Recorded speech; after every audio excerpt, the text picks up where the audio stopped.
চীন, বাংলাদেশ ও পাকিস্তানের মধ্যে ত্রিপক্ষীয় বৈঠক অন্য কোনো পক্ষকে কোণঠাসা করতে নয় বলে মন্তব্য করেছেন পররাষ্ট্র উপদেষ্টা তৌহিদ হোসেন। বিকেলে পররাষ্ট্র মন্ত্রণালয়ে এক ব্রিফিংয়ে এ মন্তব্য করেন পররাষ্ট্র উপদেষ্টা মোহাম্মদ তৌহিদ হোসেন। গত ১৯ জুন বাংলাদেশ ও পাকিস্তানকে নিয়ে চীনের পররাষ্ট্র সচিব পর্যায়ের একটি ত্রিপক্ষীয় বৈঠক অনুষ্ঠিত হয়। রোহিঙ্গা প্রসঙ্গে পররাষ্ট্র উপদেষ্টা বলেন, প্রত্যাবাসনী রোহিঙ্গা সংকটের একমাত্র সমাধান। এ সময় তিনি ইরান সংকট সহ বিভিন্ন বিষয় নিয়ে কথা বলেন। যে সম্মেলন বার্ষিক, সেই সম্মেলন ছিল ইস্তাম্বুলে। মূল ইস্যু আসলে ছিল গাজায় সমস্যা। এছাড়া আরেকটি মিটিং, ওই মিটিংয়ের সাইডলাইনে একটা মিটিং যেটা হয়েছে সেটা হলো শুধুমাত্র রোহিঙ্গাদেরকে নিয়ে। ওইটা তো একই কথা, মোটামুটি সবাই সমর্থন ব্যক্ত করেছে।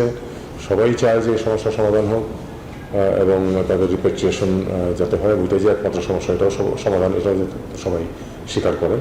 আসলে কোনো জোট গঠন করছি না আমরা, মূলত উদ্যোগ চীনের, এবং এটা একেবারে অফিসিয়াল পর্যায়ে, এটা কোনো রাজনৈতিক কোনো পর্যায়ে না। এটা একটা ওখানে তো একটা আপনারা জানেন যে একটা এক্সিবিশন হচ্ছিল, সেটার সাইডলাইনে 3 দেশের পররাষ্ট্র সচিব, অতিরিক্ত সচিব পর্যায়ের 3 জন মানুষ বসে আলাপ আলোচনা করছে, এবং আলাপ আলোচনা কিন্তু পুরোপুরি ছিল কানেক্টিভিটি, তারপরে ব্যবসা বাণিজ্য বৃদ্ধি, এগুলি বিষয় নিয়ে। এখানে কোনো ধরনের কোনো ওই আপনারা যে জোট গঠন যেটাকে বলছে সেরকম ধরনের কোনো কিছু এটাতে ছিল না।